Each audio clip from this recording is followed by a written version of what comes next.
Então, dando início, tá certo? A continuação da disciplina Origem da Vida, ICB-UFRJ, e estou dando aqui acesso alguns atrasados, mas vamos lá. A gente vem falando sobre a química pré-biótica, a evolução química, tá certo? E hoje a gente vai dar continuidade a ao surgimento da protocélula, tá certo? Então, a gente já viu na aula passada a polimerização de nucleotídeos para fazer RNA, DNA, a polimerização de aminoácidos para fazer proteína, tudo catalisado em argilas, e permanecem existindo as moléculas que têm sua produção mais rápida do que o seu desaparecimento. Isso garante a perpetuação ao longo do tempo e a própria seleção natural das mais estáveis e as que conseguem ser feitas mais rápido. Tá legal? Hoje a gente vai finalizar essa parte de química pré-biótica. A gente vai, então, falar sobre o surgimento mesmo da célula, vamos falar sobre a célula, e para isso a gente vai falar uma partezinha que é um pouco de termodinâmica. Acho que muitos ainda não estudaram termodinâmica, e isso vocês vão aprender em bioquímica, tá certo? Basicamente, é a lei que governa as reações químicas. As reações químicas acontecem numa direção, tá certo? É sempre no sentido de perda de energia. Para ter ganho de energia para a molécula ficar mais complexa e ter mais ligações químicas, precisa ter um input de energia, que geralmente são energias cósmicas, tá? Raio ultravioleta, luz, fótons, né? Própria descarga elétrica. Então, a gente vai falar de termodinâmica no sentido de reações químicas.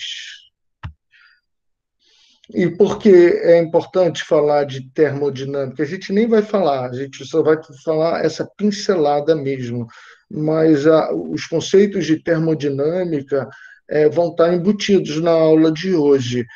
Tudo que eu estiver falando vai estar levando em consideração o direcionamento das reações químicas. A tendência é que a reação química vai acontecendo de forma espontânea, natural, é, seja através de ganho de energia e tornar mais complexo, seja através de quebra de algo complexo, que é uma tendência natural, tá certo? Pela lei da entropia, a lei onde tudo tende a se desorganizar, tá certo? Para organizar, você tem que dar um input de energia.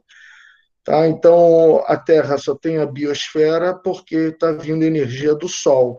Graças ao Sol, essa energia vindo de fora consegue construir carboidrato a partir de CO2.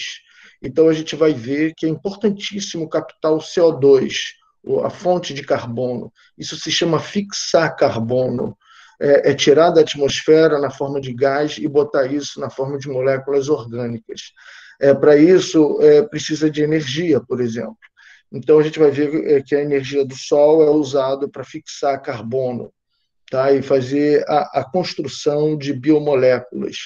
E é graças à fotossíntese que você tem a produção de biomoléculas complexas usando a energia do Sol. Então, essas moléculas complexas serão ingeridas pelos animais, os herbívoros ou onívoros, que vão se alimentar e vão servir de base de alimento para os carnívoros. E assim você tem a cadeia alimentar toda baseada na produção primária, que são as plantas, tá certo? Então, a gente vai ver que esse é o processo da vida na Terra, em qualquer local. É saber extrair energia para pegar o CO2 fixar ele numa matéria orgânica e poder bioconstruir, ok? Então, na aula de hoje, a gente vai falar como essa questão da energia, essa questão do metabolismo, isso tudo está envolvido com o surgimento da vida, da célula. Então, a gente vai ver um pouco sobre a origem do metabolismo da célula, sempre no sentido de construir suas próprias moléculas para produzir mais de si próprio e você, então, pode conseguir duplicar. Então, enquanto você estiver duplicando, você está gerando mais de você mesmo, quanto mesmo que haja algumas mortes, algumas perdas, mas a velocidade de replicação tem que ser maior do que a velocidade de desaparecimento, senão vai ter a extinção, tá ok? Então a gente vai ver hoje que para o surgimento da vida precisa de metabolismo, tá certo? Que é o quê? É pegar energia e CO2 e construir moléculas, tá? Nem sempre você pode ser autotrófico, ou seja, pegar o CO2 do ar. Você pode ser heterotrófico, ou seja, você se alimenta de outros carbonos, de outras fontes de carbonos sem ser o ar, o CO2 inorgânico. Você precisa de moléculas orgânicas, você se alimenta de moléculas orgânicas. Por que você se alimenta? É no sentido de input, de entrada. Para quê? Para você quebrar, tirar bloquinhos de carbono para poder construir suas próprias moléculas e poder extrair a energia contida nas ligações químicas.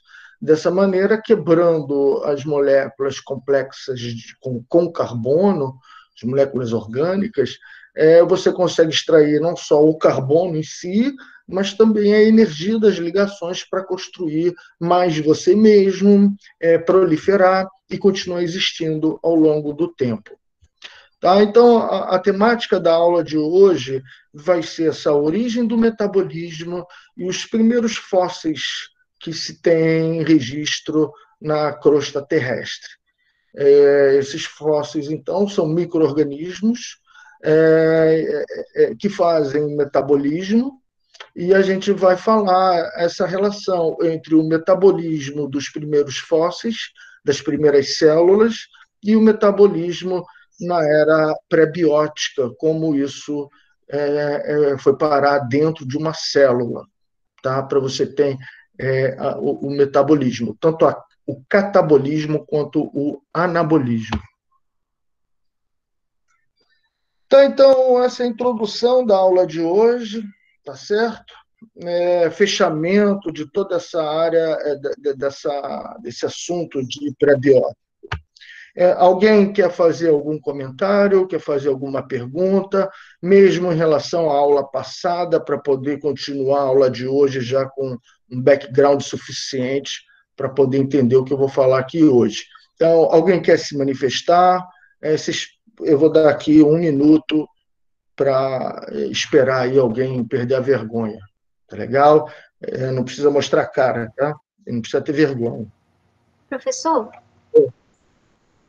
por favor, teria como o senhor, se for possível, né, colocar algum material suplementar no AVA que a gente também pudesse usar, além das suas aulas, como os artigos que o senhor abordou na última aula dos slides, algo do tipo? Bom, existem 2 caminhos. Se está no slide, significa que tem a referência, significa que pelo Google você acha o PDF, você tem acesso às informações. Então, procura dar também, obrigado para quem botou aí no chat. Então, procura ter esse hábito de correr atrás da informação, garimpar a informação, saber pescar ela num oceano de informações dentro do Google. Saber usar a isca certa com a palavra-chave e pegar, ou mesmo essas referências que eu estou dando na minha apresentação, isso tudo já é uma fonte de.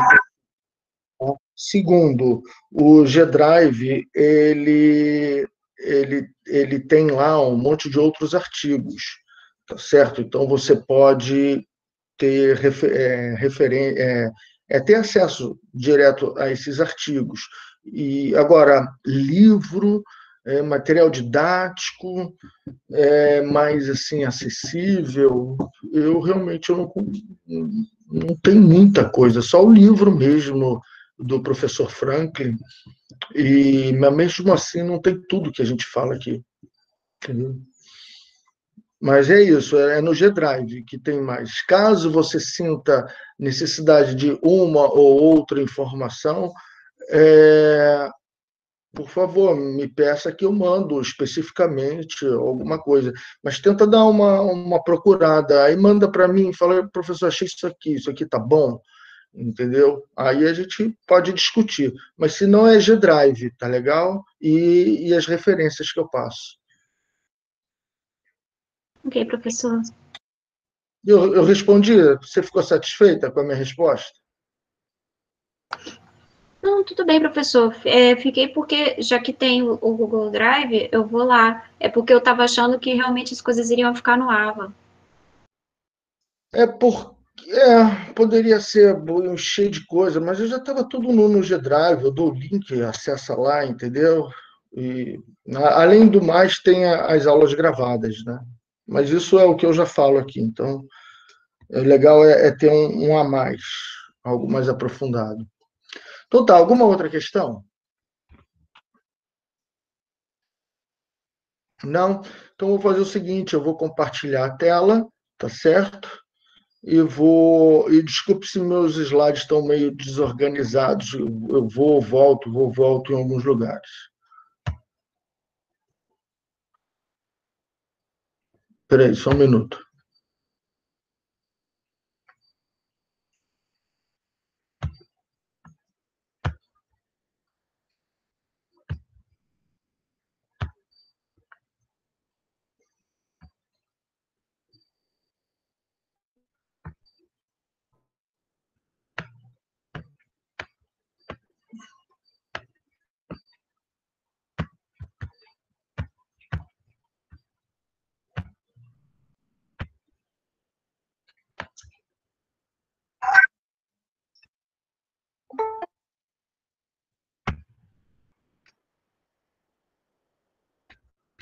Bom, eu acho que vocês estão vendo aí minha tela, tá certo? Eu escutei um barulhinho, isso geralmente é gente querendo entrar. Deixa eu ver, exatamente. Espera aí, estou dando acesso.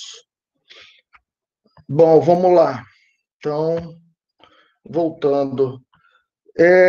Nessa imagem, está uma característica geral do metabolismo de todos os organismos. Todo mundo usa as mesmas enzimas, seja bactéria, arqueobactéria, protozoário, fungo, todas as células.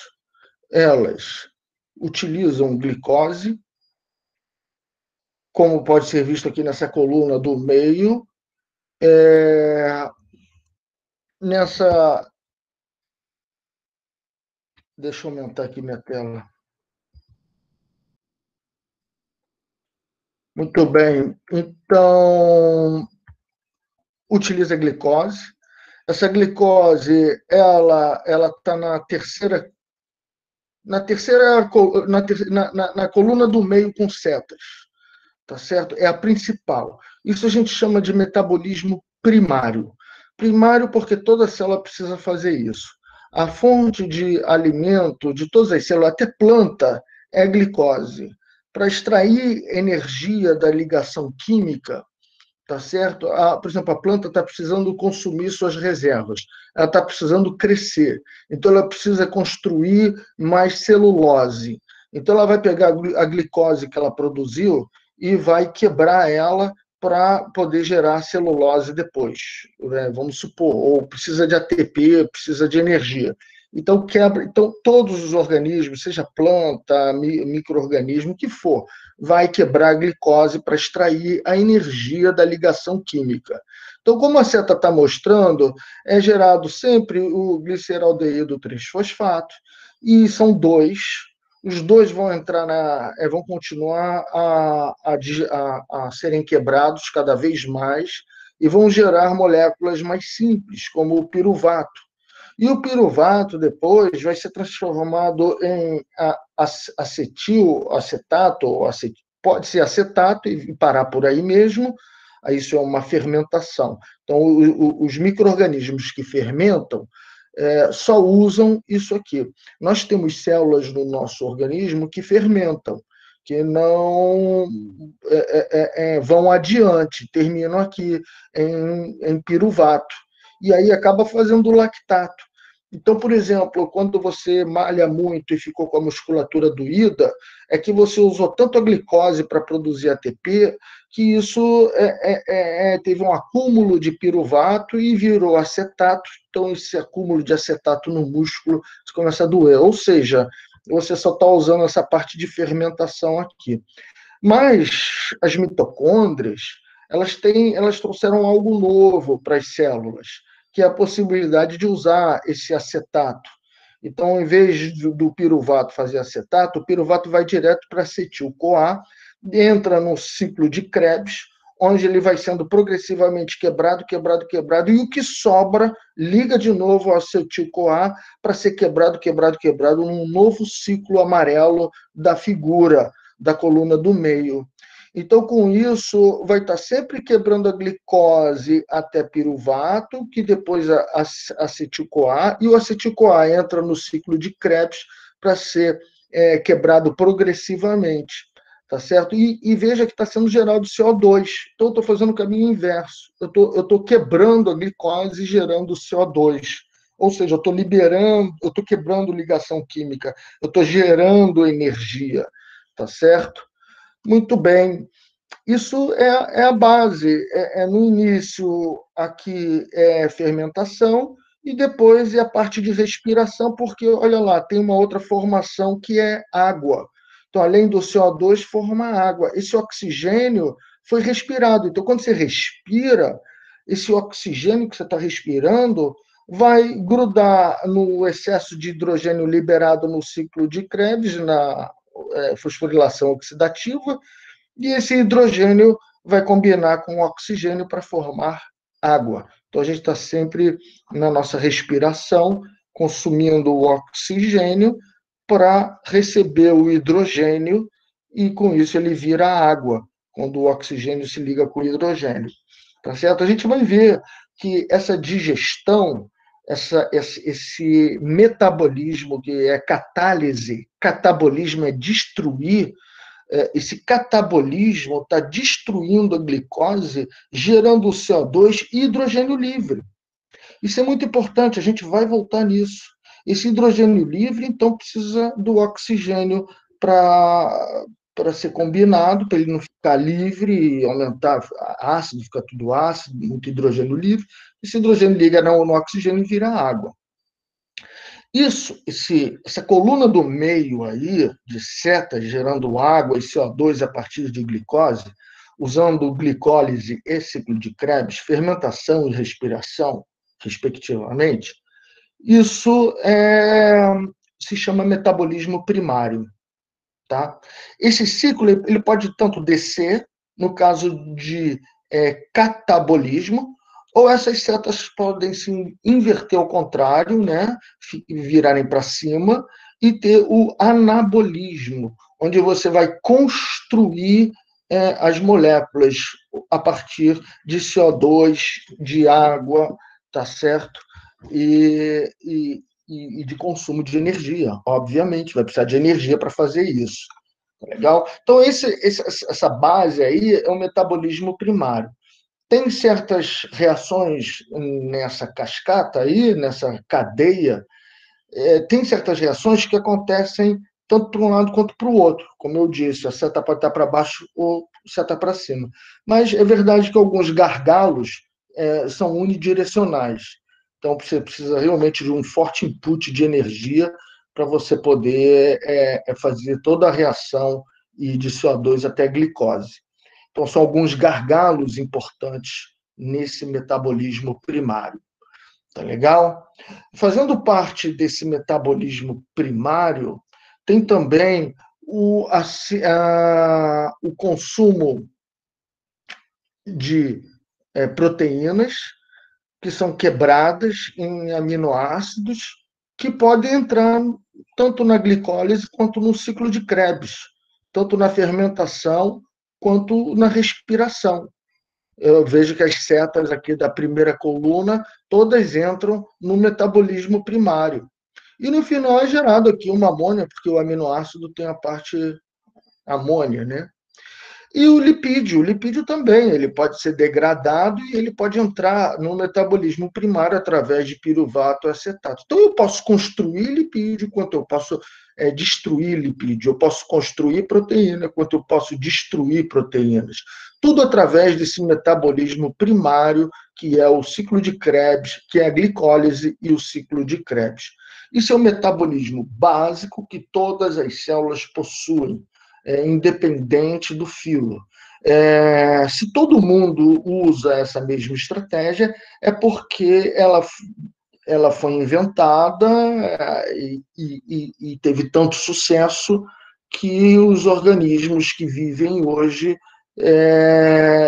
descendem dessa estratégia, desse mecanismo, tá certo? E esse mecanismo foi tão eficiente que quem foi diferente de glicólise e metabolismo primário aí não ganhou a competição, não deixou descendentes. Então, todos os descendentes, hoje em dia, todos os organismos, hoje em dia, descendem desse ancestral comum, que é o Yucca, e que tinha já esse metabolismo, usando as mesmas enzimas para quebrar a glicose, para quebrar o piruvato em acetil-CoA e daí ciclo de Krebs.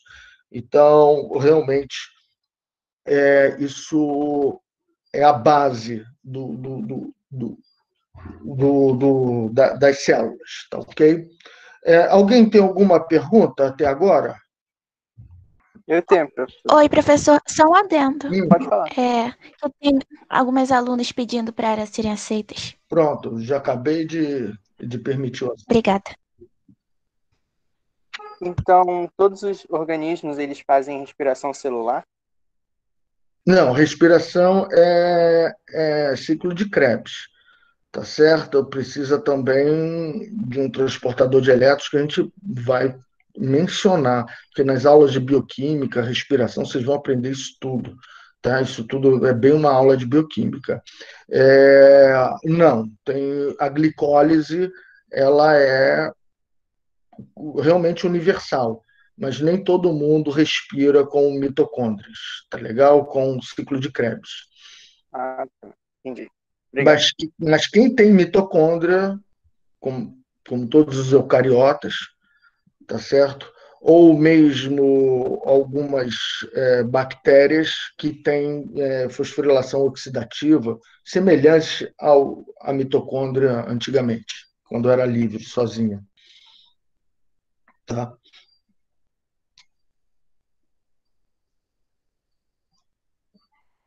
Tá, então, bom, voltando então ao metabolismo primário, então, como ele bem disse, essa parte da glicólise aqui ela é mais conservada. Krebs é só para quem usa, é só para quem é aeróbico, só para quem respira, tá legal? Então, aqui são detalhes da glicólise, gerando piruvato e acetil-CoA, outros detalhes aqui do ciclo de Krebs, que geram doadores de hidrogênio, que vão cair agora nesse conjunto de proteínas de membrana, que vão fazer o hidrogênio gerado, porque, como eu disse, sempre é gerado hidrogênio. O hidrogênio é gerado devido à quebra da glicose. Você gera CO2, mas se você está quebrando a glicose, é hidrogênio. A glicose tem hidrogênio. Então, o NADH vai pegar esse hidrogênio que está sobrando, é um transportador, é um intermediário desse uso do hidrogênio, E esse hidrogênio agora é acoplado aqui em proteínas de membrana, é o lado direito aqui da figura, e esse hidrogênio vai sendo, então, jogado para o lado de fora da célula. Tá? Então, quando a vida surgiu nas primeiras células, sempre tinha uma produção de hidrogênio. Isso é uma coisa que eu vou voltar várias vezes, tá certo? É importante, o hidrogênio é muito usado na construção e na quebra. Quando você está construindo, você tem que botar hidrogênio, quando você está quebrando, você está liberando hidrogênio. E esse hidrogênio é muito importante, a gente vai ver.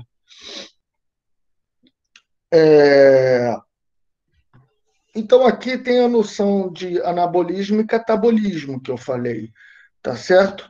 Então, por exemplo, no começo da figura esquerdo superior, a gente tem a água e dando hidrogênio, a fotossíntese está gerando, então, ATP, que é uma molécula altamente energizada, com muita energia na ligação química, e a planta consegue fixar o carbono, ou seja, ela pega o CO2, usa o ATP para construir carboidrato. Então, isso aqui é a produção primária, isso aqui é assim que o alimento é produzido na Terra, ou na Terra não, no planeta Terra, né, vamos dizer assim. E esse carboidrato ele pode servir para quebrar e voltar de novo a CO2 e água, ou você pode pegar essa glicose e construir amido, construir glicoproteínas, construir coisas maiores. Você não precisa necessariamente extrair só a energia do carboidrato. Você pode usar o carboidrato para construir coisa. O próprio DNA tem carboidrato. Tá ok? Amido, glicogênio, glicoproteína, tudo tem carboidrato. Então a gente precisa usar o carboidrato no anabolismo, tá certo? E você pode transformar a glicose em aminoácidos, em ácido graxo para fazer o lipídio. Então, através do carboidrato, você constrói os bloquinhos necessários para a célula. E aí, esses aminoácidos, esses nucleotídeos, que vieram da transformação dos carboidratos, eles podem ser usados agora para construir as moléculas da célula, e assim permitir o crescimento, a duplicação e a perpetuação da espécie. Ok? Então, esse diagrama mostra bem a fotossíntese pegando energia do Sol, para combinar CO2 com hidrogênio, e com isso formar carboidrato. A partir daí, esse carboidrato é consumido por outras células, que podem gerar energia num catabolismo, ou construir coisas, moléculas orgânicas, a partir do anabolismo, tanto de aminoácidos, nucleotídeos, como ácidos graxos, lipídios. Então, você tem essas famílias de moléculas da vida. Aminoácidos fazendo proteínas, carboidratos fazendo nucleotídeos, fonte de nutriente,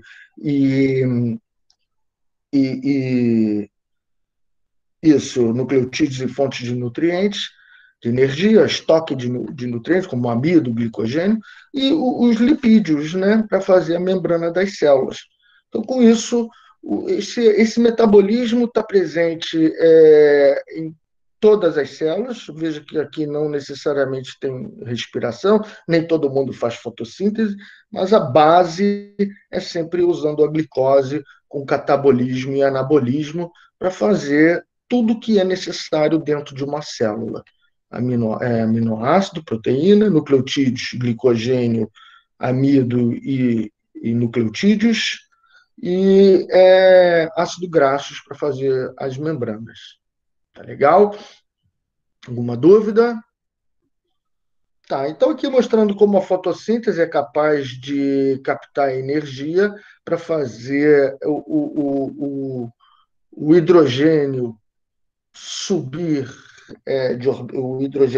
os elétrons subirem de orbital e poderem fazer ligações químicas com o NAD e fazer um NADH, tá certo? Então o hidrogênio sai da água e gerando oxigênio, por isso que a fotossíntese gera oxigênio, e esse hidrogênio, os elétrons vão pulando para orbitais cada vez mais energéticos, até o ponto de conseguir grudar no NAD, e ali ser usado depois para construção, ATP e tudo mais, tá?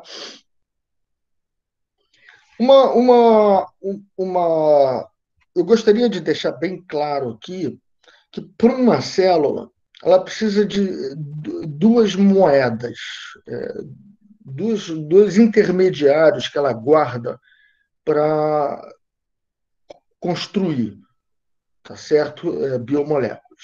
Um é o ATP. Então, o ATP, como a gente já sabe, tem 3 fosfatos na ponta, e esse último fosfato tem muita ligação. Então, qualquer enzima que liga ao ATP, ela pode usar a energia do fosfato do ATP para catalisar outras reações químicas, e com isso ter um aporte de energia na reação química. Então, o ATP vem trazendo energia para fazer ligação química, tá certo? É só acoplar a uma enzima catalisadora. Muito bem, o ATP é muito importante. Mas muito importante também é o NADH, porque o NADH tem esse hidrogênio com elétrons em orbitais bem energéticos.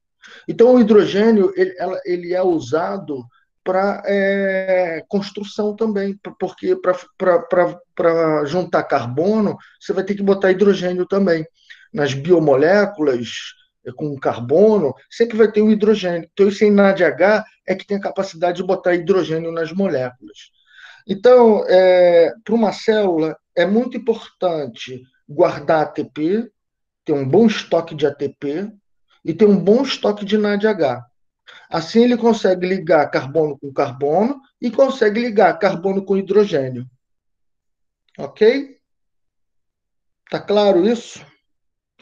Muito bem. Então, é assim que a célula funciona para produzir ATP ou produzir NADH. Muito bem. Na aula passada, eu falei um pouquinho sobre. Eu parei aqui, desculpa, foi só isso. Eu parei mais ou menos aqui, com a célula sendo formada. Então, aqui, ó, vocês devem se lembrar dessa figura, tá? Onde eu introduzi a membrana celular, as vesículas, micelas. Resumi isso nesse slide, tem aí uma boa referência para quem quer se aprofundar, ok? Não falei da fidelidade, falei aí que todo mundo tem a mesma enzimas. Bom, e aí hoje, como o tema é metabolismo, então eu trouxe esse slide que ele é bem didático e dá uma boa resumida, tá certo? Então, a gente está fazendo aqui a classificação em 2 grupos. Os que utilizam fontes de energias a partir de compostos químicos, ou seja, nas ligações químicas entre carbono e hidrogênio, de alguma maneira quebra essas ligações e extrai energia da quebra dessas ligações. Eu já expliquei isso através da glicólise, e quem respira até através do ciclo de Krebs. Mas, na segunda coluna, eu também já me referi, essa energia pode vir do Sol, dos fótons, tá? E existe a capacidade de você captar essa energia para subir os orbitais do hidrogênio, do elétron do hidrogênio, fazer ele ligar no NAD, sair do oxigênio e acabar ligando no NAD, e com isso, esse NADH, agora com hidrogênio energético, é usado para construção, bioconstrução, é usado para fazer ATP. Você pode usar NADH para fazer ATP quando está faltando. Então, isso é a estratégia dos fotossintetizantes, da fototrofia, que é diferente da quimiotrofia, que utiliza compostos químicos. Muito bem, dentre os compostos químicos, eles podem ser orgânicos, e aí eu citei, toda a minha aula está sendo hoje em cima de glicose. Olha o acetato aqui, tá certo? Ou vem do acetil-CoA, que é o final da glicólise. Então, isso eu já estava explicando, né? Nós, animais, nós digerimos a glicose para extrair o ATP, extrair o NADH, que tanto precisamos para a síntese das nossas moléculas. Entretanto, nem todo mundo digere molécula orgânica. Existem aqueles que são quimiolitotróficos, ou seja, usam uma química das pedras, se alimenta de pedra, se alimenta da energia das ligações químicas entre hidrogênio e outros elementos que compõem a crosta terrestre. Os mais comuns são ferro e amônia. Tá? Esse hidrogênio está sobrando mais aqui. Essa amônia também está com mais, está sobrando hidrogênio. Então, se ele consegue pegar esse hidrogênio para fabricar NAD, ele já conseguiu a partir ter energia para daí fazer ATP. Então, qualquer molécula inorgânica que seja capaz de doar hidrogênio para o NAD com H, ele vai poder fazer ATP, vai poder fazer, por isso, biossíntese. Tá certo? Precisa só pegar o CO2, só isso. É o que está faltando. Porque energia para botar hidrogênio já tem, e energia para juntar CO2 em carbono-carbono, isso também já tem. Então, você está vendo que os quimio-organotróficos, ou seja, que quebram moléculas orgânicas, eles geram ATP. E isso acaba gerando, olha lá, o ácido lático. Olha a fermentação aqui que eu me referi. Olha quando não tem ciclo de Krebs, vai parar no lactato. Do acetato vai direto ao lactato e acumula ácido lático. Por isso que nosso músculo também fica doendo, cheio de ácido lático. Porque é fermentação. Bom, e aqui nos quimiolitotróficos, ATP é gerado, e veja agora como o ferro perdeu o hidrogênio, tá? Ele era 2+, agora ficou 3+. Olha como a amônia perdeu o hidrogênio, tá certo? E assim sucessivamente, tá legal? Ou seja, todo mundo está conseguindo fazer ATP, seja extraindo energia da luz, seja extraindo energia de doadores de elétrons nas rochas, seja através da energia das ligações das moléculas orgânicas. Ok? Bom, gente, eu estou dando aí uma pincelada bem geral em matérias que vocês verão novamente, tanto na microbiologia, porque metabolismo de micro-organismo tem todas essas variações aí. Toda a base de classificação de micro-organismos é em cima do seu metabolismo. Existem corantes que, se ficar vermelho, é porque gerou isso, se ficar azul, é porque gerou aquilo. E assim você vai classificando as suas bactérias. Então, em microbiologia, você vai ver bastante isso. Isso tudo vai fazer mais sentido ainda quando vocês estudarem bioquímica, com moléculas da vida, com a respiração, com o metabólico. Tá? Alguma dúvida?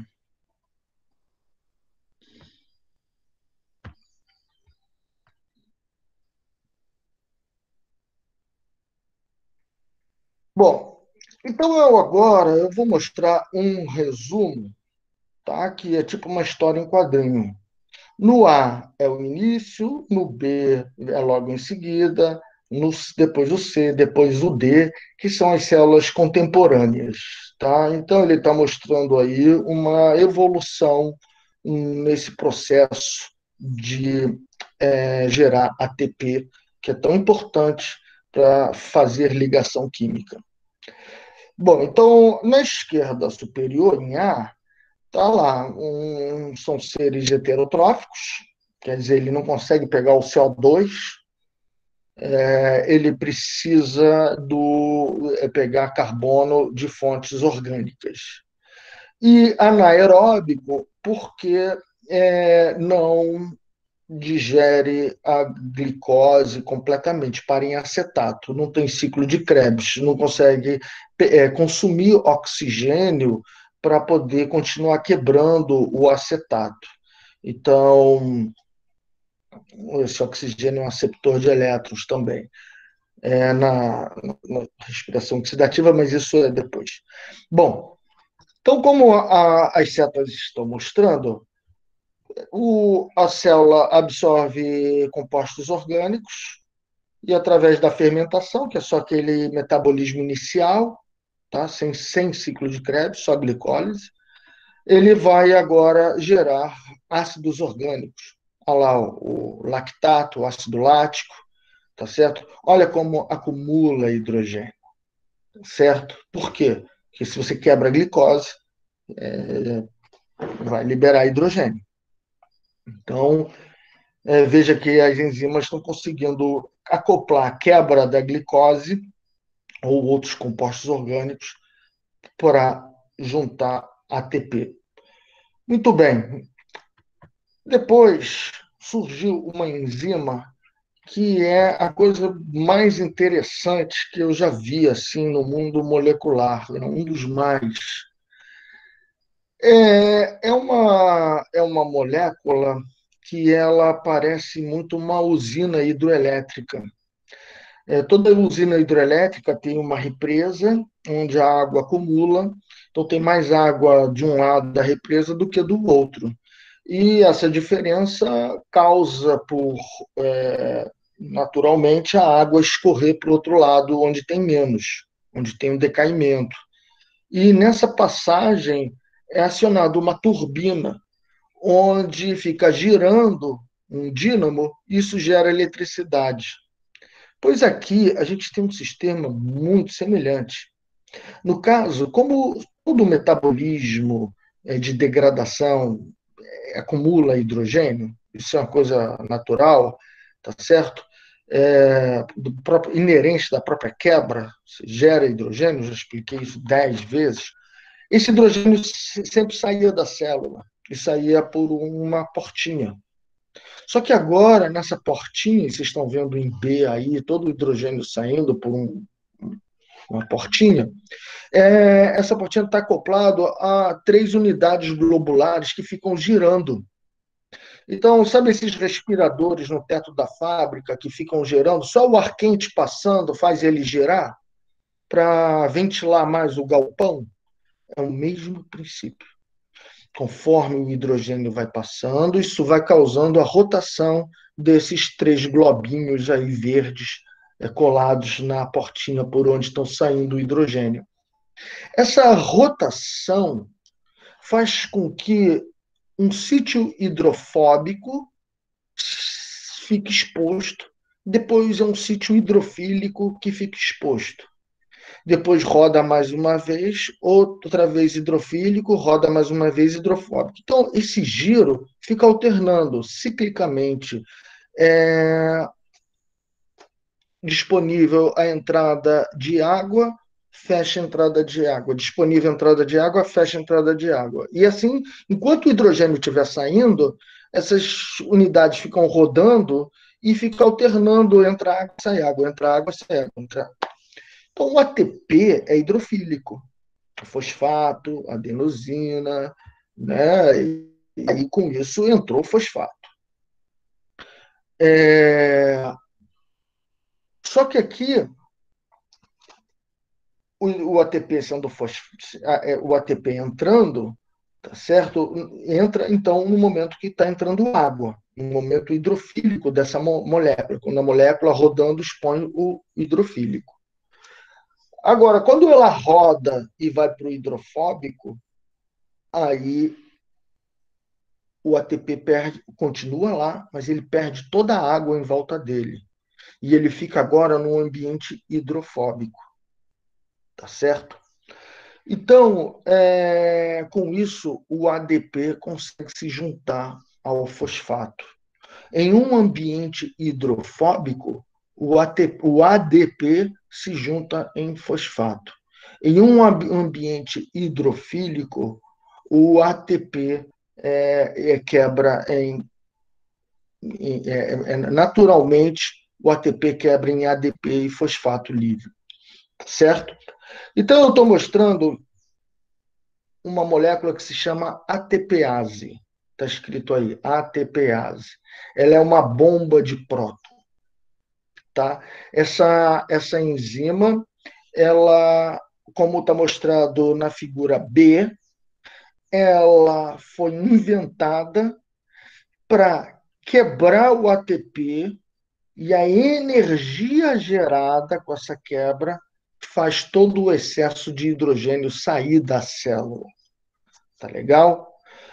Entretanto, se você olhar em D, se o hidrogênio passar ao contrário, ela vai fazer justamente o contrário.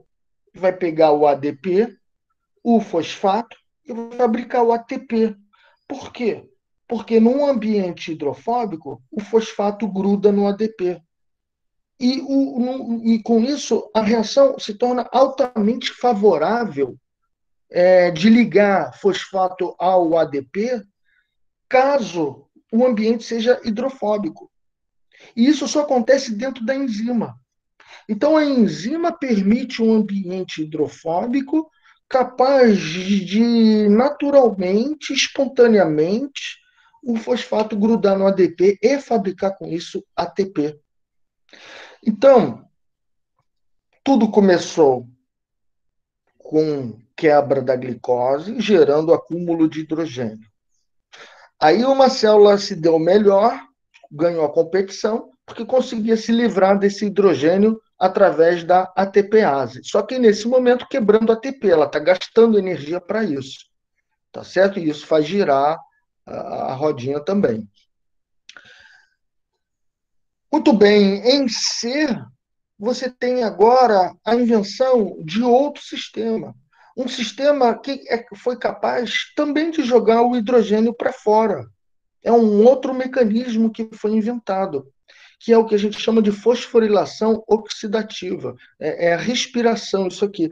Ou seja, os ácidos orgânicos estão gerando hidrogênio na sua quebra, e esse hidrogênio está passando para o lado de fora através dessas proteínas marrons que estão embebidas na membrana.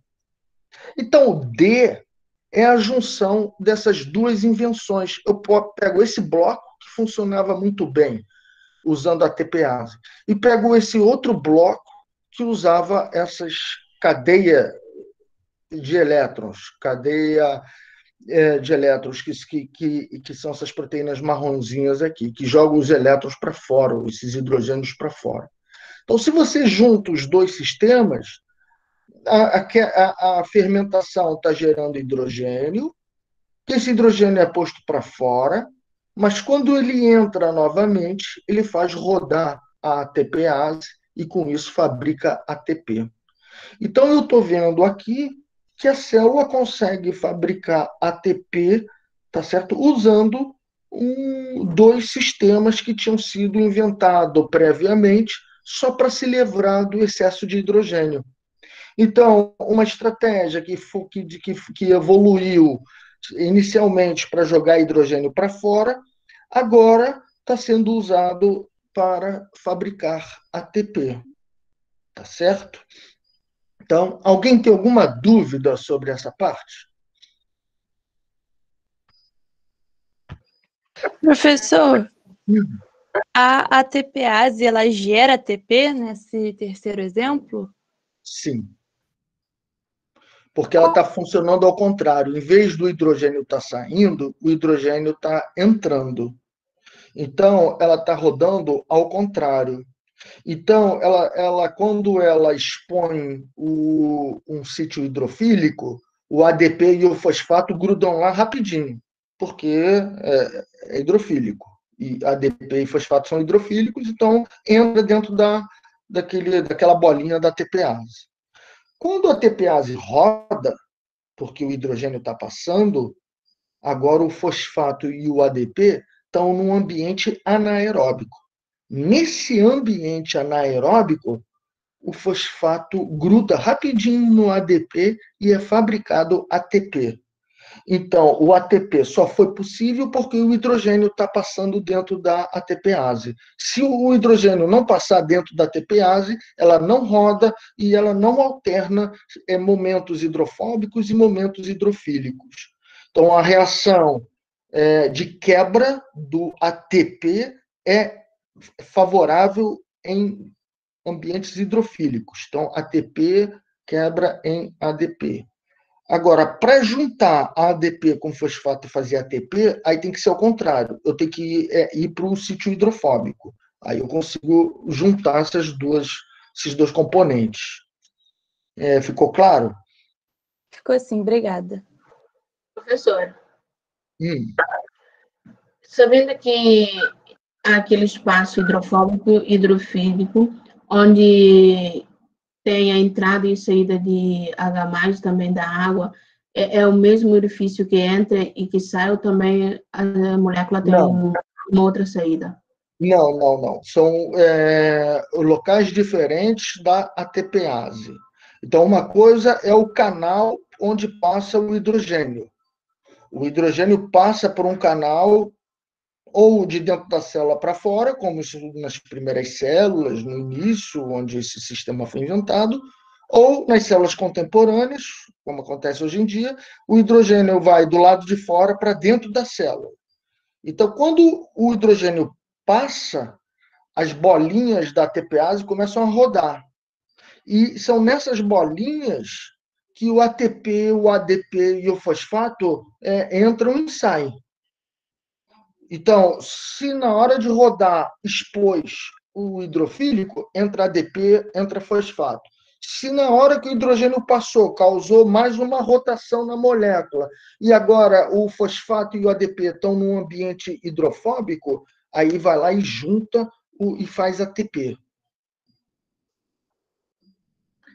Então, uma coisa é o canal por onde passa o hidrogênio que faz a molécula rodar.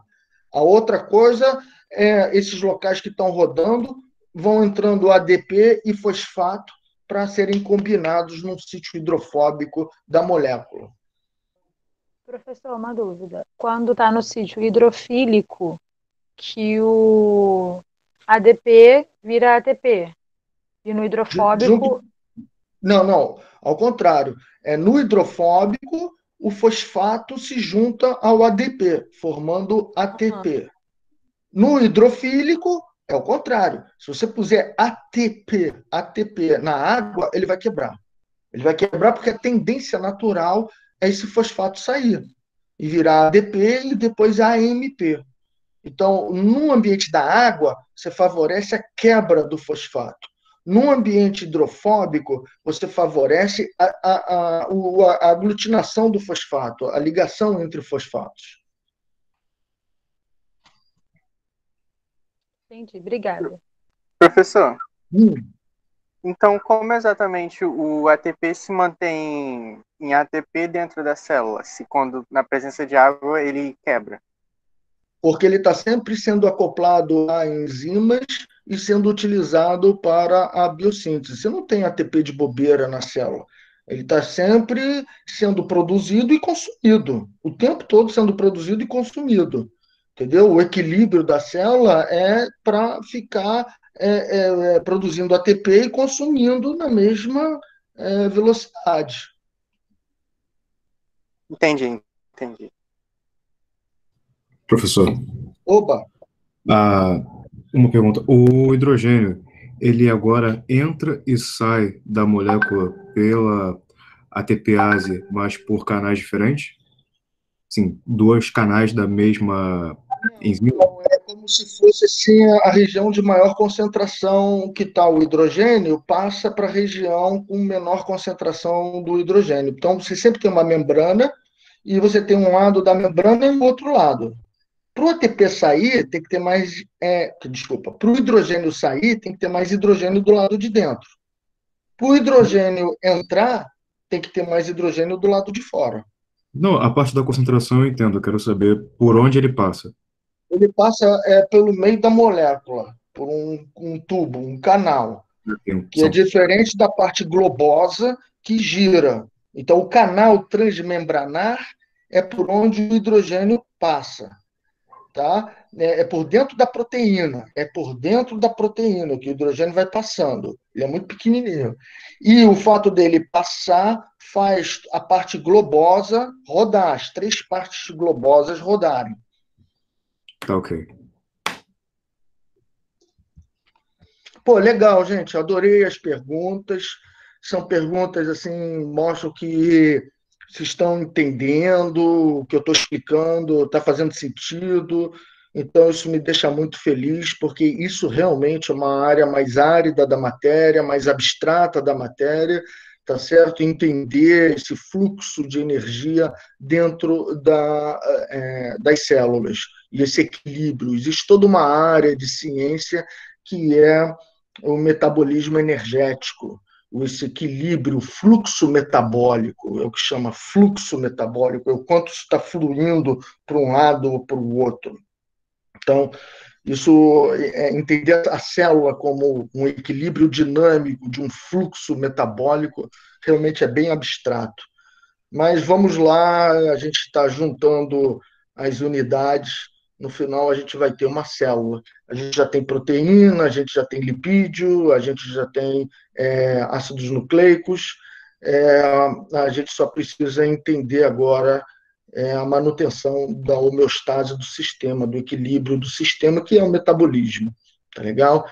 Eu vou dar prosseguimento à aula, tá ok? Então, eu acho que ficou bem claro nessa imagem. Essa imagem é bem ilustrativa, mostrando 4 fases diferentes.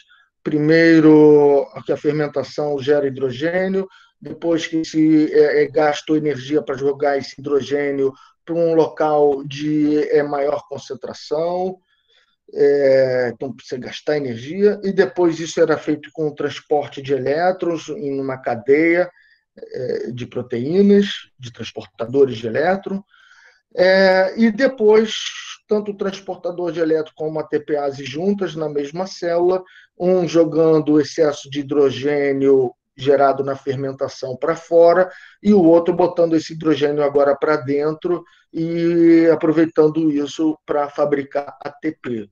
Com isso, eu consigo gerar bastante ATP dentro da célula.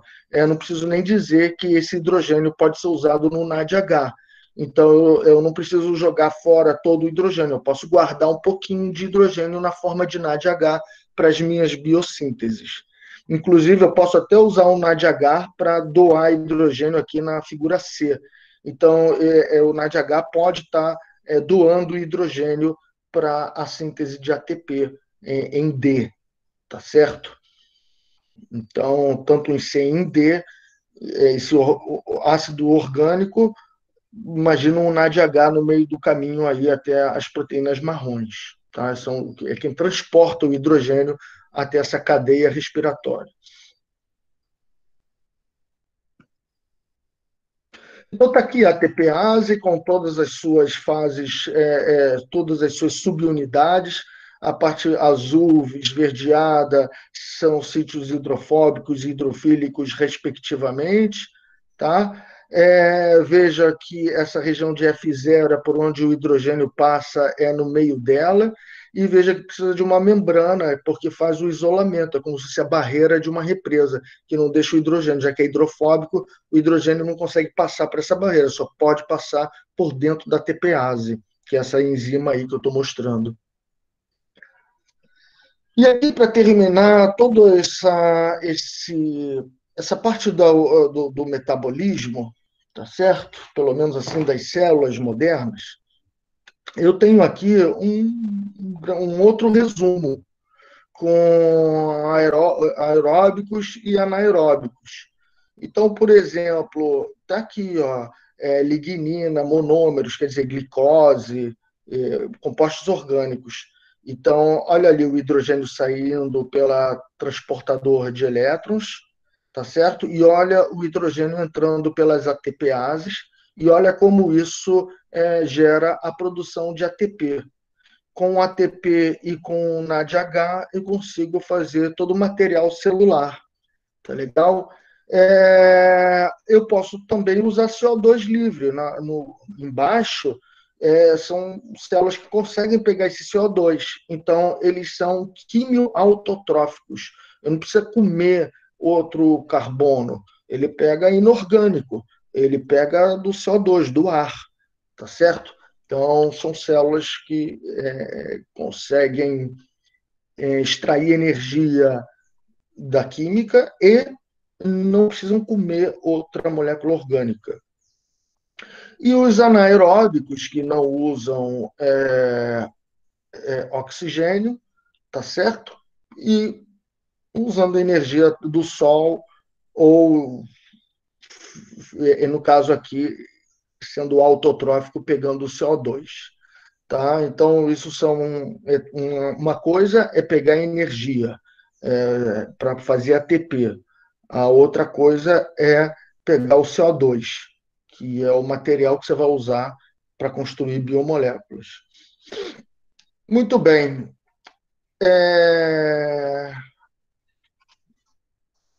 Agora, nessa segunda parte da aula, eu vou me concentrar mais na origem da célula. Então, eu falei um pouco no que temos hoje em dia de metabolismo, a lógica das células, de anabolismo e catabolismo. Falei da importância do ATP e do NADH. Falei como eles podem ser adquiridos por uma célula, tá? Com vários tipos, autotrófico, heterotrófico, quimioautotrófico, fotoautotrófico, litotrófico. Então, montei esse painel para vocês. Agora, tudo que eu falar é no sentido de uma química prebiótica dando origem aos primeiros metabolismos. Há quem diga que a vida começou, na verdade, com esses acoplamentos de reações químicas. Então, há quem diga que a vida começou com metabolismo, que não foi nem com RNA se autoduplicando, nem com proteína autoduplicando, mas, na verdade, com sistemas de reações químicas cíclicas que se perpetuavam ao longo do tempo. Na verdade, pode ser que tudo tenha sido feito ao mesmo tempo. Moléculas de proteína, macromoléculas de proteína, macromoléculas de RNA, e tudo isso acoplado a reações químicas em minerais. E aqui alguns exemplos nessa imagem de quimiolitotróficos, a energia gerada a partir de quimiolitotróficos, ou seja, aqueles que conseguem extrair energia através dos minerais, da química dos minerais. Nessa tabela, do lado esquerdo, estão sendo mostrados vários doadores de elétron. Então, aqui, fosfato, sulfito, sulfato, amônia, nitrito e ferro. A reação vem logo em seguida, sempre doando hidrogênios. Aí você tem um aceptor de hidrogênios, depois do mais, né, vem uma molécula que vai receber o hidrogênio. Então, o hidrogênio vai passar de uma molécula e vai passar para outra. Obviamente, o orbital está descendo, está perdendo energia. E nessa passagem do hidrogênio de uma molécula para outra, a energia é gerada porque o hidrogênio, o elétron decai de orbital. Então, o hidrogênio agora pode se ligar no oxigênio e fazer água. No caso aqui, também está se ligando a várias moléculas de oxigênio, no sulfito, no sulfeto, na amônia. Eu estou vendo o oxigênio como principal aceptor de elétrons, e sempre gerando um composto com oxigênio, hidrogênio e oxigênio combinado. Então, o hidrogênio sai de uma molécula, é recebido pelo oxigênio, e com isso, nessa transferência, energia gerada e pode ser acoplado para a síntese de ATP. E isso a gente mostrou como, na medida em que é gerado hidrogênio, esse hidrogênio passa pela ATPase. E passando pela ATPase pode gerar ATP, como eu mostrei na aula passada. Na aula passada não, no slide anterior. Tá, ok? Então,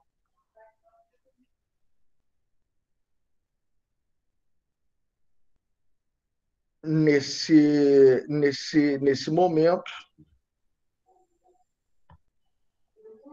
isso, o hidrogênio é passado e gera ATP, como pode ser visto ali, eu acabei de mostrar. Bom, mas nessa tabela da esquerda principal, está sendo mostrado o oxigênio como aceptor de hidrogênio, mas há quem diga que a atmosfera primitiva não tinha oxigênio livre.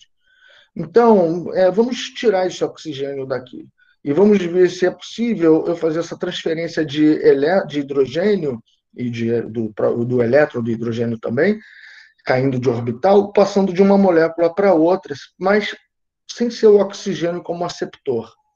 Então, tem aqui, olha, nesses dois artigos, do lado direito, casos onde o ferro doa hidrogênio, tá certo? E esse composto com nitrogênio vai receber e gerar amônia e 18 hidrogênios, olha. A mesma coisa que o ferro, também são gerados 7 hidrogênios. No caso de amônia, também com sulfeto, amônia, exatamente. Então, você pode ter essas reações de oxirredução sem ser com oxigênio recebendo. Então, no ambiente anaeróbico. Tá legal? Alguma dúvida até agora?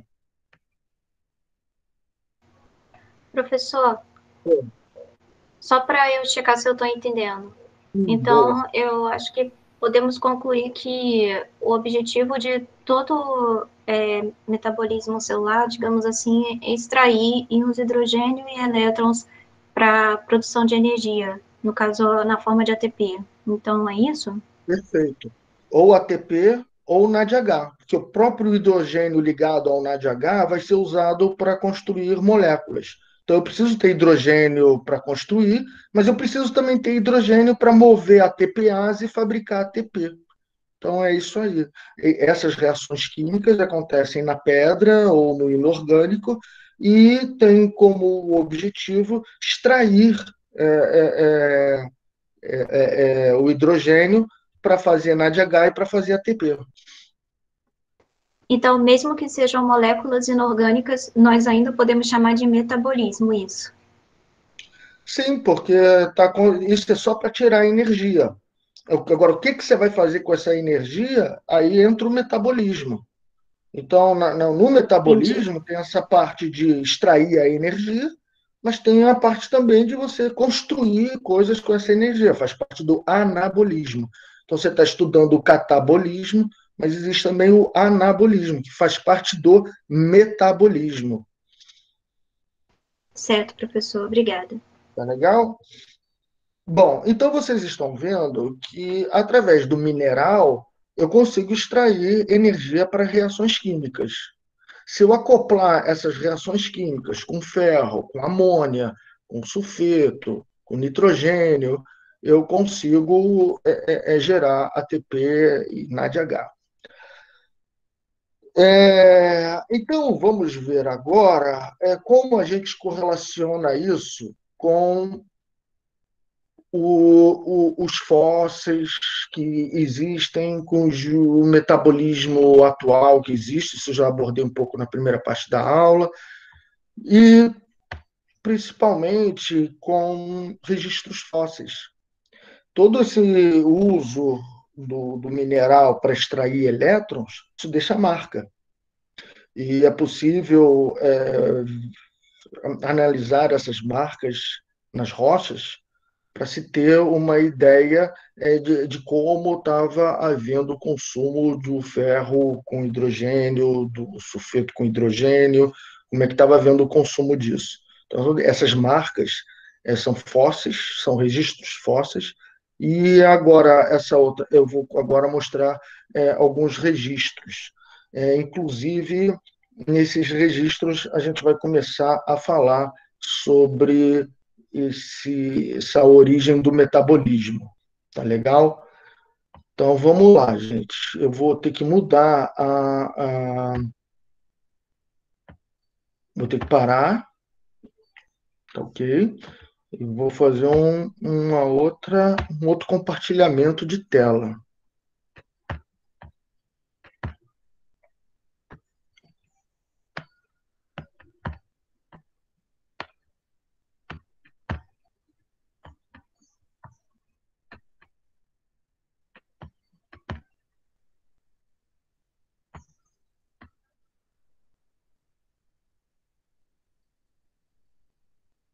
Só um minutinho, tá?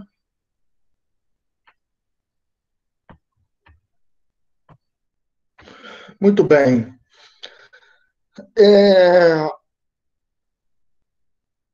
Bom, ainda está rodando aqui o negócio, acho que vocês não devem estar vendo, ou já estão vendo. Já estamos. Já estão? Ótimo. É porque tem aqui uma ampulheta rodando aqui, que o negócio está pensando, mas vamos lá, se vocês estão vendo. Esse é o Beato Nicolau, tá certo? Foi ele que primeiro identificou os fósseis. O primeiro fóssil de registro de fóssil foi ele.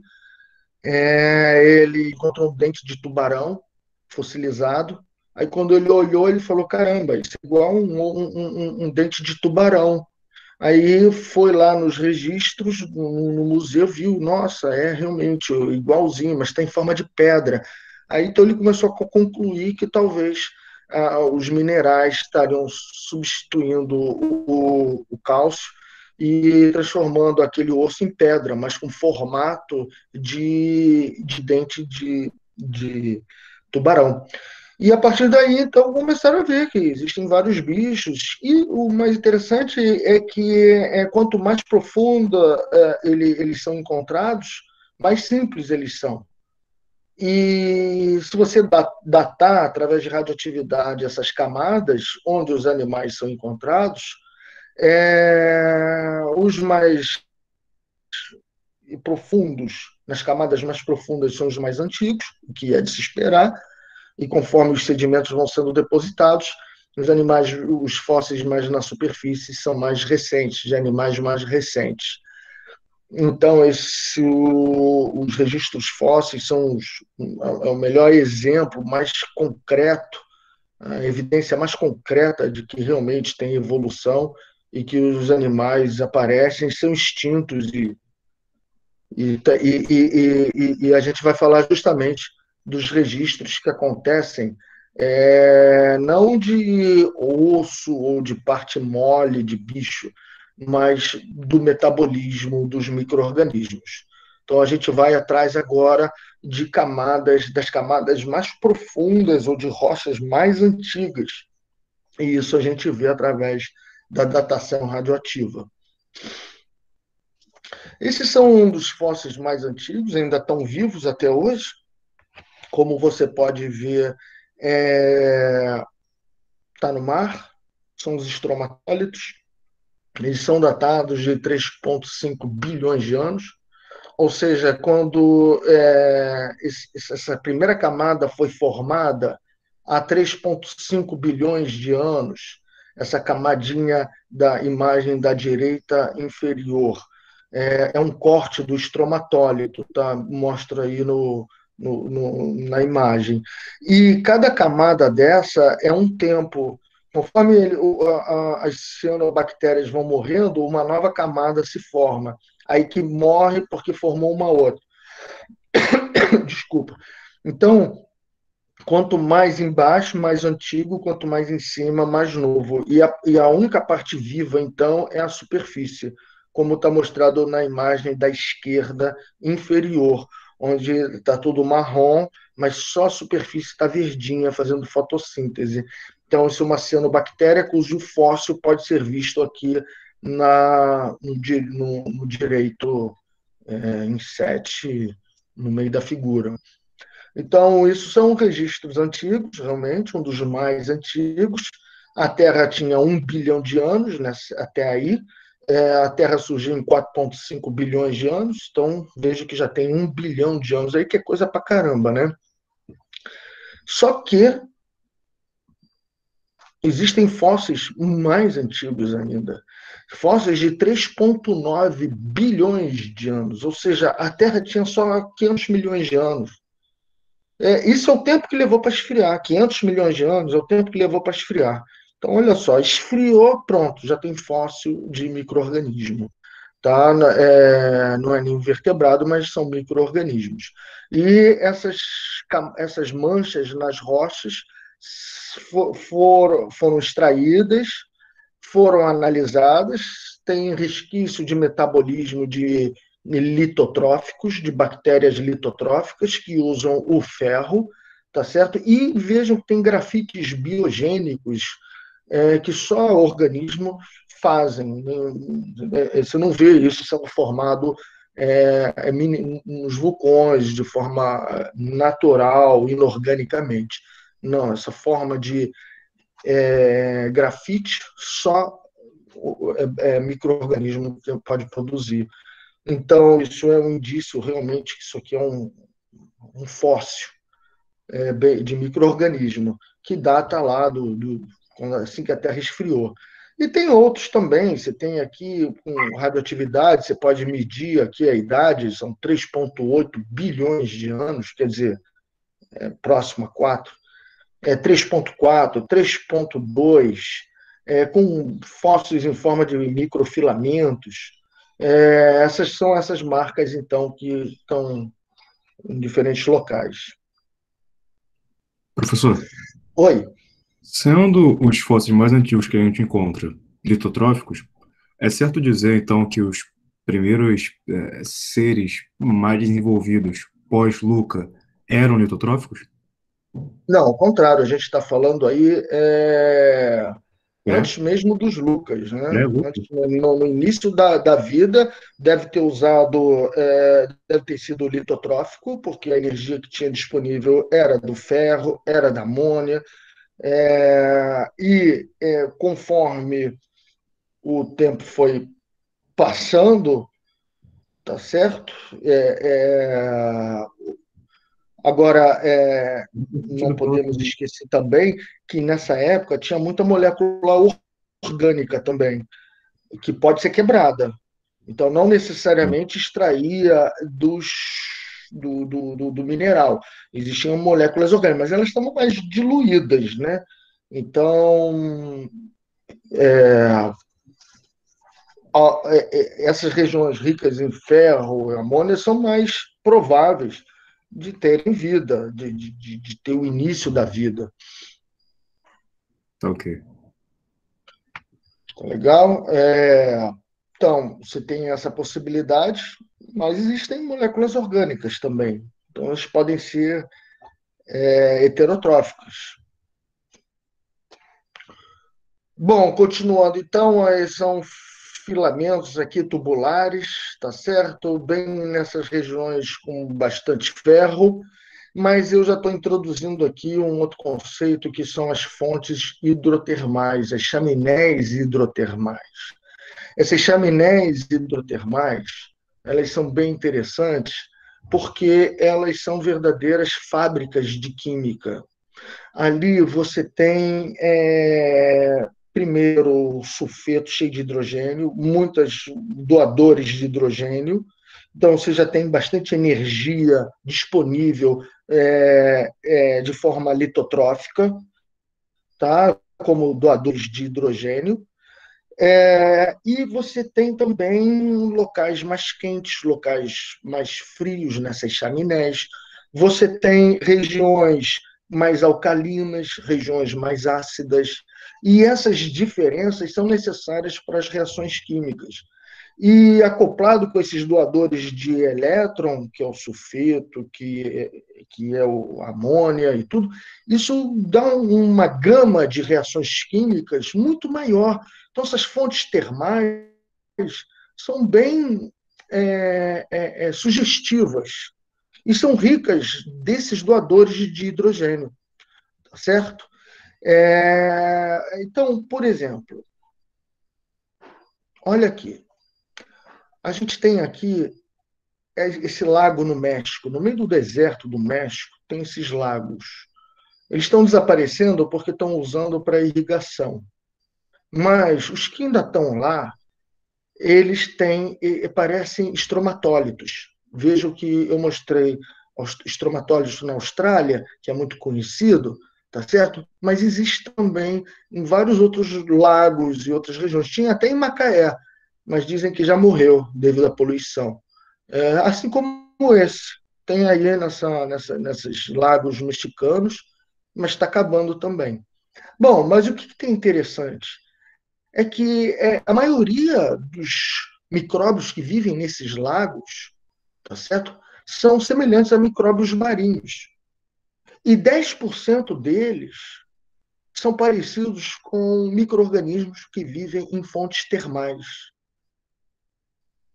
Como é que um micro-organismo de fontes termais, de zonas abissais do Atlântico, veio parar aí no deserto do México? Alguém tem uma ideia? Vocês acham que foi convergência? Ou seja, esses Não, na micro-organismos verdade, vivendo nessa ilha aí são parecidos por coincidência, por convergência, quer dizer, acabaram ficando parecidos por acaso? essa região era coberta pelo mar há alguns bilhões de Provavelmente anos. toda a Terra, há 3,5 bilhões de anos, era muito quente, cheia de fontes termais. Essa deveria ser uma outra fonte termal. Deveria ter muito, muito vulcão nos oceanos e na Terra nessa época, quando a vida surgiu. E então o cenário que a gente tem é um cenário de fontes termais, um cenário de chaminés. É esse o mais comum na época. Conforme a Terra foi esfriando, algumas ilhas preservaram esses micro-organismos. Esse lago mexicano é uma ilha que ficou sequestrada e isolada dos outros micro-organismos marinhos. E guardam suas características similares, mas são outros micro-organismos, porque ficaram aí isolados. Mas antigamente tudo era semelhante a uma fonte termal. Então a gente tem que pensar no metabolismo das primeiras células como fruto de um cenário comum, de um cenário que em toda esquina tem, que são as fontes termais. Inclusive, tem micro-organismos vivendo nelas e se utilizando das energias produzidas nessas fontes termais, na oxidação do ferro, na oxidação da amônia, do sulfeto. Todas essas moléculas ricas em hidrogênio são usadas por essas arqueobactérias, essas bactérias antigas, são usadas para o seu metabolismo, para ter energia, para construir suas moléculas. Então, a gente tem aqui, por exemplo, no Yellowstone, lá nos Estados Unidos, essas fontes termais, e que se você também olhar o DNA e as características dessas termófilas, elas são muito semelhantes às bactérias mexicanas nos lagos, que são semelhantes às zonas abissais da dorsal atlântica, onde tem chaminés, a beça no fundo do mar, tá certo? E são bactérias, são organismos, a mesmo arqueobactérias, muito resistentes ao calor, elas surgiram quando o planeta Terra era muito quente, e estão, hoje em dia, vivendo apenas em ilhas, que são essas fontes termais. Então, a gente vê nessa árvore aqui, filogenética, que você tem os eucariotas, você tem as bactérias e você tem as arqueias. Vejam que o Luca, que é um termófilo, provavelmente, tá certo? Vivendo num ambiente bem quente, ele deu origem tanto às bactérias quanto deu origem também à linhagem das arqueias, quanto modificações de arqueias geraram eucariotas, tá certo? Então, a gente está falando em organismos semelhantes aos termófilos, que utilizam os doadores de elétron que exalam das chaminés termais, usando a energia dessas moléculas doadoras, sulfeto e amônia, ferro, tá certo? Muito bem, então aqui, olha, esse artigo é bem interessante, é um artigo de divulgação científica, ele conta a história de um pesquisador, mas ele, ao mesmo tempo, fala dessas chaminés termais, basicamente dessas estruturas em carbonato, que são mais clarinhas. Elas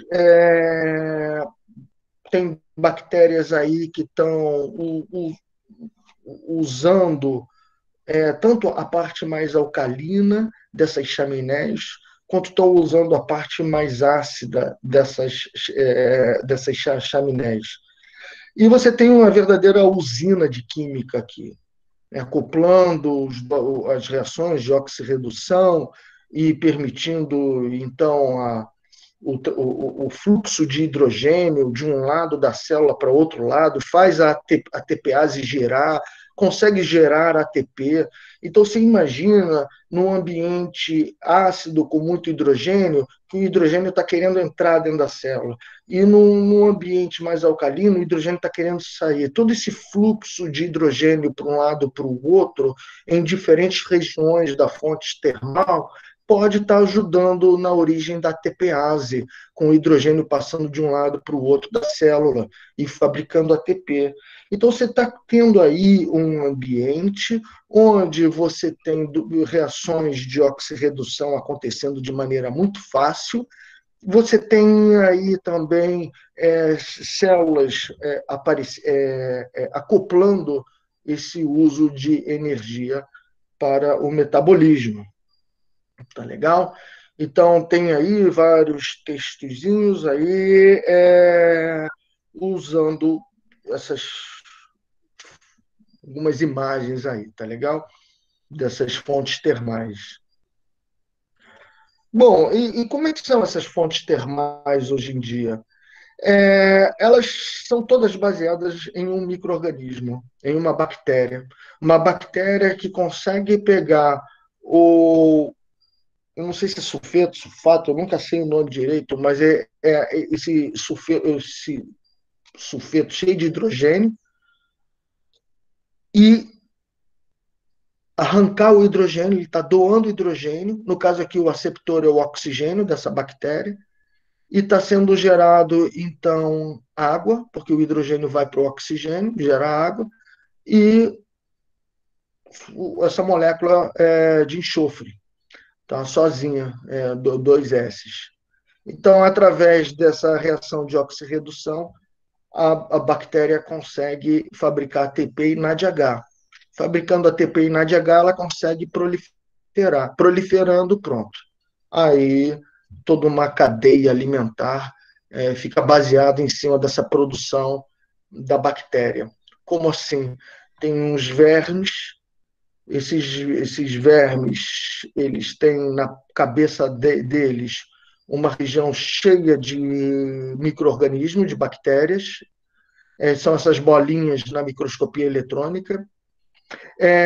São elas que vão proliferando e vão aumentando a biomassa, e esse verme vai se alimentando dessa biomassa de micro-organismos que vai se acumulando na cabeça dele. Depois tem um caranguejo que come isso, tem uma anêmona que come o camarão, que come a bactéria livre, que também tem bactéria livre aqui. Desculpa, camarão não come bactéria, mas come o lodozinho, o biofilme. Ou seja, toda uma base de alimento se faz em cima dessa bactéria que tem a capacidade de extrair energia litotroficamente a partir do enxofre. Tá? Da oxidação do enxofre, formas do enxofre. Isso é um ambiente com oxigênio. Só para dizer que esse verme tem essa cabeça vermelha porque tem hemoglobina. E essa hemoglobina é usada para captar o oxigênio. Como no fundo abissal tem pouco oxigênio, essa hemoglobina é muito poderosa em concentrar o oxigênio para ser o aceptor de elétrons da bactéria. Então, o verme ajuda a bactéria, assim, criando um ambiente e trazendo oxigênio para ele. Tá legal? Mas agora imagina esse ambiente sem oxigênio e micro-organismos vivendo aí sem precisar do oxigênio de forma anaeróbica. E imagina as células aparecendo nesse ambiente de oxirredução do enxofre, tá certo? E isso tudo com membranas para permitir gradientes de próton, de hidrogênio, ou seja, mais hidrogênio de um lado, menos hidrogênio do outro lado, o hidrogênio passando pela ATPase, fazendo rodar e fabricando ATP. Então, as células estão funcionando agora como um ambientezinho fechado, estão usando aí reações químicas que surgiram nesse ambiente. Então, só para vocês verem, alguma dúvida até aí?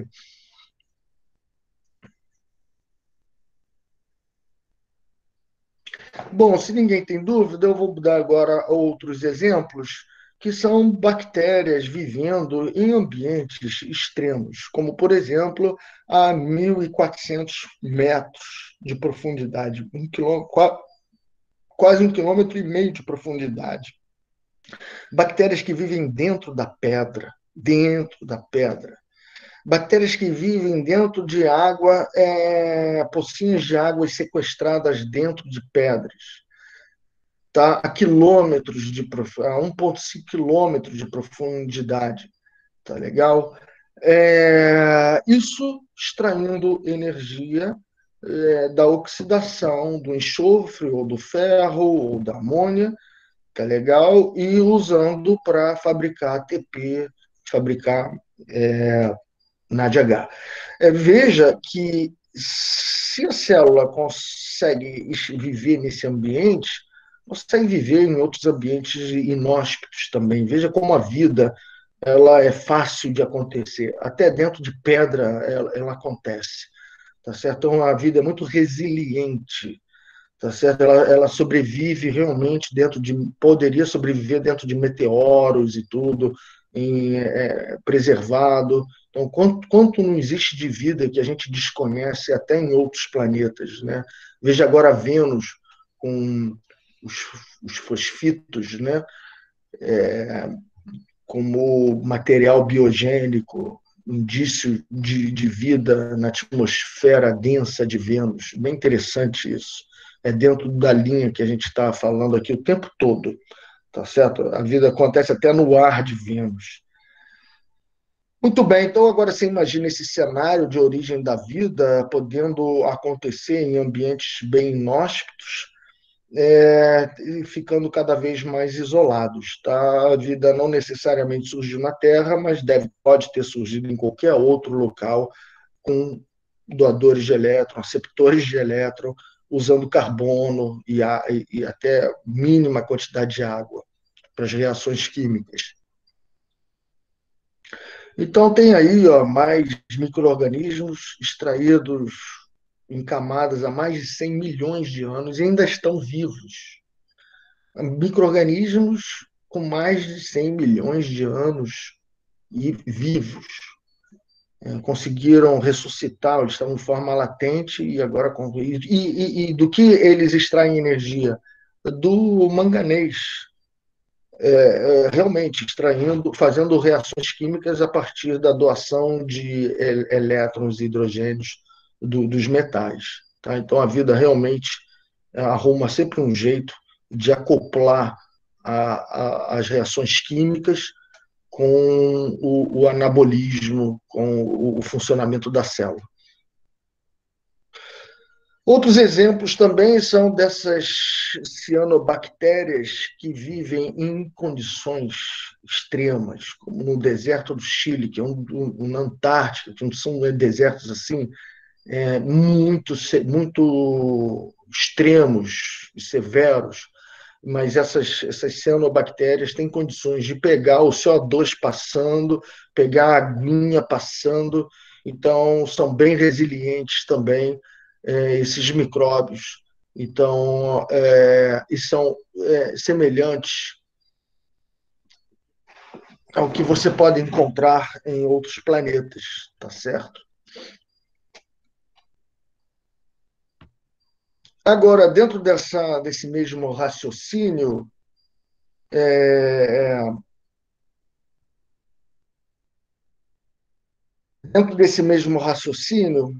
que a vida pode ter surgido em ambientes extremos e inóspitos, dentro dessa ideia de que a vida é resiliente e que basta ter algum acoplamento de reação química que já pode ter uma célula se dividindo, eu gostaria de mostrar um trabalho de Charov que é clássico e que é algo que faz a gente pensar, tá certo?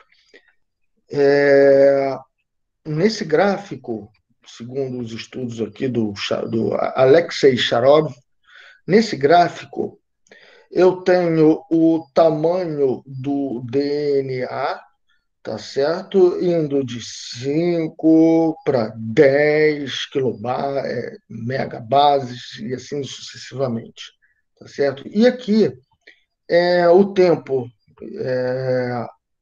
e o tempo zero é o tempo atual, e -1, -2 é indo para trás no tempo, tá certo? Então, se eu plotar quando surgiram os mamíferos, foi, recentemente, está lá a bolinha branca aqui, ó, bem perto do zero, e, poxa, um genoma gigantesco, óbvio, né? E conforme o bicho vai ficando mais simples, o genoma dele vai diminuindo. E conforme eu deixo de ter animal e passo a ter micro-organismo, o genoma vai diminuindo. E ao mesmo tempo que ele vai diminuindo, o tempo que isso surgiu foi cada vez mais para trás. Então, eucariotos surgiram primeiro que as minhocas surgiram primeiro que os peixes, e os peixes primeiro que os mamíferos. Bom, então, o que é esse gráfico? Uma relação entre o tamanho do genoma e o tempo onde esse genoma surgiu, quando esse genoma surgiu, tá certo? E olha que interessante. Se a gente for traçar uma linha, fazer uma regressão linear, tá, e regredindo linearmente para o tempo, para trás, a gente está vendo que quando surgiram o LUCA, o primeiro organismo com DNA, tá certo? Foi antes do surgimento da Terra, porque está aqui, ó, -4 bilhões de anos. Então, quer dizer, quando surgiu a vida, há mais ou menos 4 bilhões, a gente viu o fóssil, 3,9, 4 bilhões, o DNA já era grande, já tinha esse tamanho. Então, quando a gente fala na origem da vida, da primeira célula, além disso, além da primeira vida, da última, do Luca, do último ancestral, esse Luca, ele já tinha um genoma grande. Então, eu tenho duas maneiras de explicar. Ou a célula, quando surgiu, já começou a ter um DNA grande, já partiu de um DNA grande, ou a vida começou antes mesmo de 4 bilhões de anos. Ou a vida começou antes da Terra. O DNA, então, o genoma seria mais antigo do que a própria Terra. Isso significa que o genoma surgiu em outros planetas, em outros sistemas solares. Isso é uma maneira de interpretar, ou uma outra maneira de interpretar não. Você tinha a protocélula, essa protocélula começou a ter só RNA e proteína em um metabolismo de oxirredução, simples, extraindo energia, para a energia, né? Além do metabolismo e anabolismo, catabolismo. Mas essa protocélula, ela então inventou o DNA. E o DNA foi um sucesso tão grande que o Luca surgiu então o Luca com DNA, e esse DNA já tinha 5 gigabytes, vamos dizer assim, kilobytes, base, desculpa. Já era gigante. Então, quando surgiu o Luca, o genoma já era acima de 5 gigatera, eu não sei qual é o valor aqui desse. Então, quer dizer, será que a vida começou há 10 bilhões de anos atrás? Não sei. Isso é só para a gente pensar e ver que é possível, não seria impossível. Professor, Oi. tendo então essa ideia de que o código genético é anterior até mesmo à Terra, e que possivelmente veio de forma exógena, então seriam todos os seres hoje presentes descendentes de um ser que veio de fora da Terra? É isso? Porque, assim, é difícil de a gente ver essa convergência. Isso é uma hipótese, né? Isso é uma hipótese. A outra hipótese é que quando o Lucas surgiu, o DNA já era grandão. É uma outra. Surgiu na Terra, tem a idade da Terra, mas já surgiu grandão. Só funcionou assim. Isso é uma outra interpretação. Sim. Tá ok. Tá? Mas isso é um estudo clássico e faz a gente pensar. É possível, sim, que o genoma seja anterior à própria Terra, e que todos sejamos descendentes de um grande panspermia. Existe uma possibilidade de ter acontecido com essa, em tese, célula que veio de fora, ter feito com as protocélulas já existentes aqui algo parecido com aquela conjugação bacteriana, de os dois terem trocado não só informação genética, como maquinaria metabólica, e a partir daí ter evoluído os seres? Porque nessa época, fusão de células, vamos supor, de vesículas, poderia ser altamente promíscuo. Entendeu? Veja o endossimbionte. Cloroplasto é um endossimbionte. Mitocôndria é um endossimbionte. As células elas precisam englobar a matéria. Às vezes, essas matérias ficam lá dentro.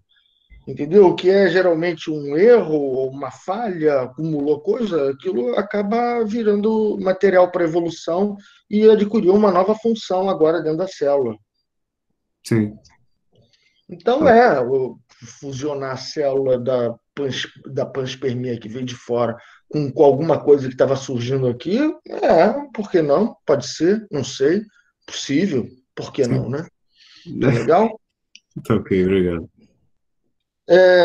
Então, continuando aqui o nosso raciocínio, um pouco fazendo essa extrapolação com metabolismo e extraterrestre, né, condições, fizeram uma estatística para ver quantos planetas no universo existem que poderiam ser semelhantes à Terra e com a idade da Terra. Então, que tem a mesma temperatura, a mesma atmosfera, as mesmas composições, a mesma água, estado da água, e viram que. E com a idade da Terra, 4,5. E tem uns 30, mais ou menos.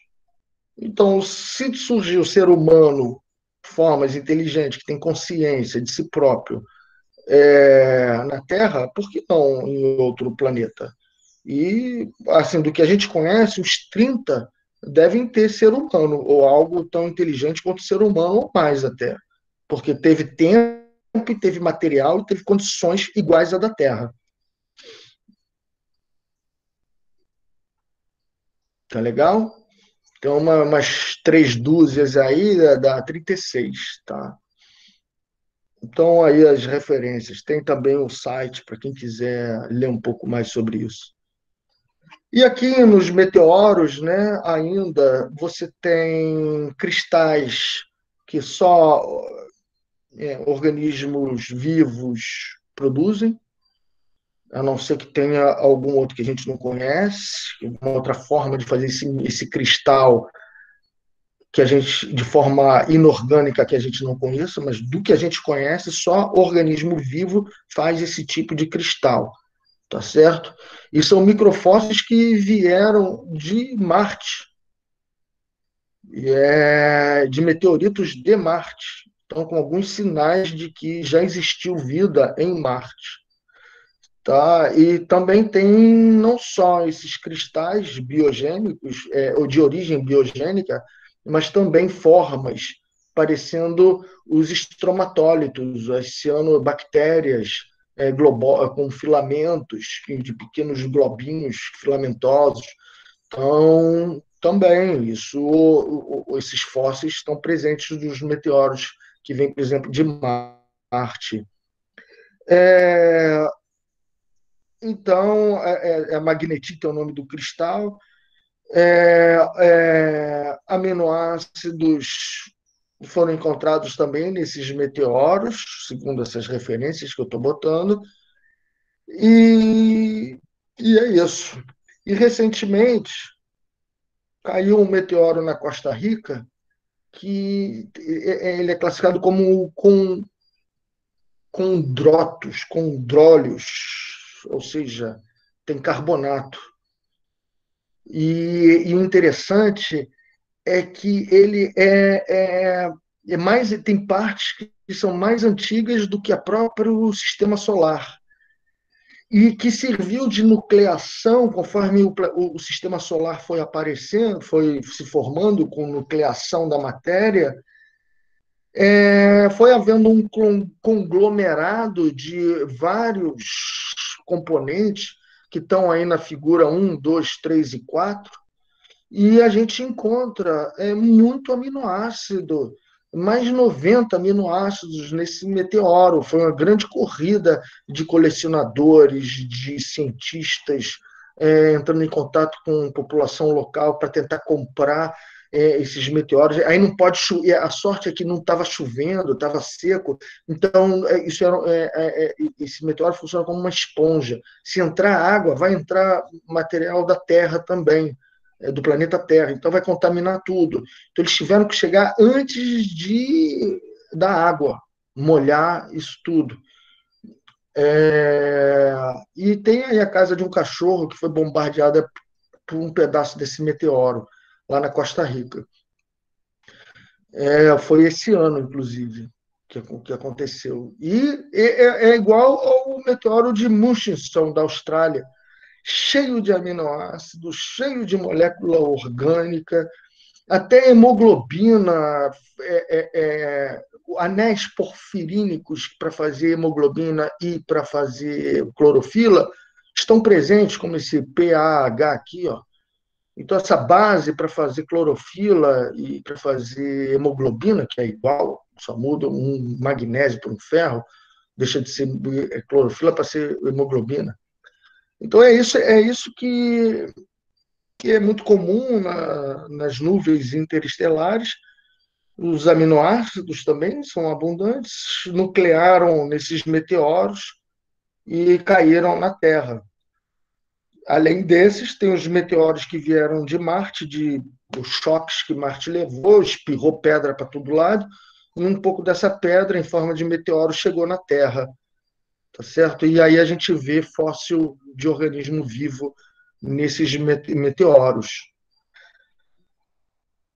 Então, essas são as moléculas orgânicas muito comuns nas nuvens interestelares. Dentre elas estão destacados aí os mais importantes para a origem das moléculas orgânicas.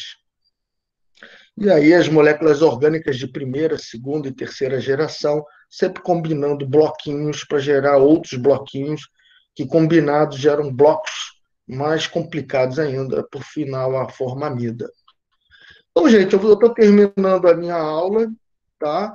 Tentando passar a noção para vocês de que nessas fontes termais eram comuns no cenário de origem da vida na Terra, que são verdadeiras usinas de química, de moléculas químicas, e porque tem muitas reações de oxirredução com ambientes alcalinos e ácidos, o que, juntando aí com protocélula, com proteínas, lipídios, né, e carboidratos, você começa a ter sistemas fechadinhos, o que acontecia só na fonte termal, na borda da fonte termal, nas regiões em volta, toda a fonte termal funcionava como ciclos de reações químicas. Agora você tem aí individualizações na forma de células, usando esses mecanismos de extração de energia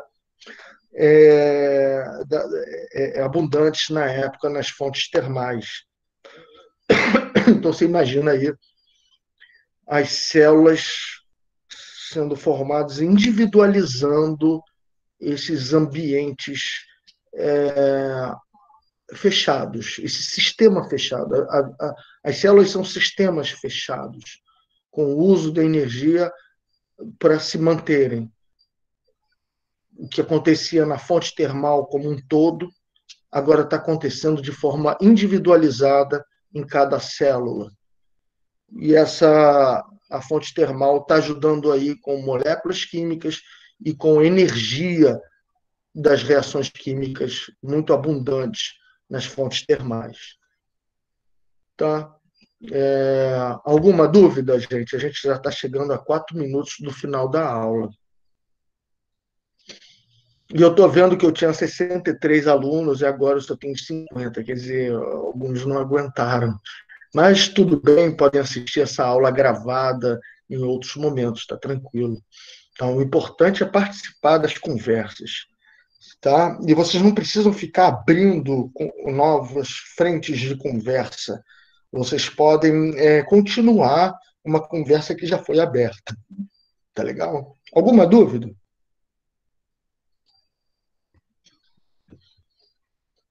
Professor, o senhor pode falar como vai funcionar a nossa avaliação?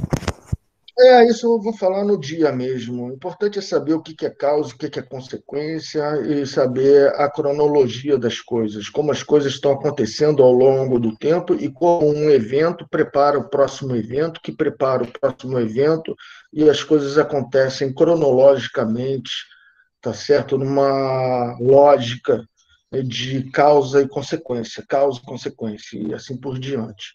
Então, se você souber o que as coisas estão acarretando como consequência, isso você vai tirar 10, vai passar, vai ter tudo. Agora, importante mesmo é eu acompanhar os seus comentários e saber se você está aprendendo ou não. Isso eu vejo através do que você escreve, né? Quanto mais bonito você escreve, não precisa ser grande, mas falar denso, muitos conceitos em poucas palavras. A capacidade de você saber usar os conceitos na sua redação, isso mostra que você está aprendendo ou não está aprendendo. Então, a verdadeira avaliação é a participação.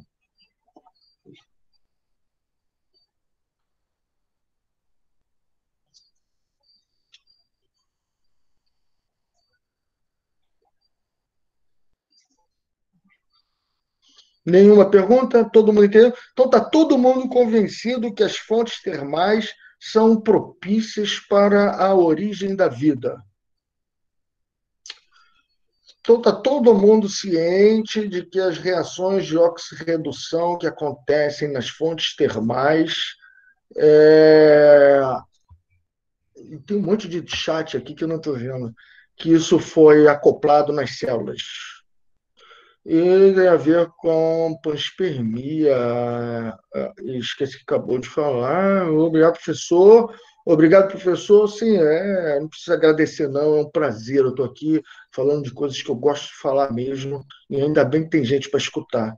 Tá legal? Fico muito feliz aí de vocês estarem até agora acompanhando o meu raciocínio. E vamos lá, eu às vezes demoro para comentar o fórum, mas eu sempre acabo olhando e prestigiando o esforço de vocês. Tá legal, gente? Então, eu deixo aqui o meu abraço e saudações. Até a próxima aula. Vou, então, interromper, mais uma vez agradecendo a participação de todos.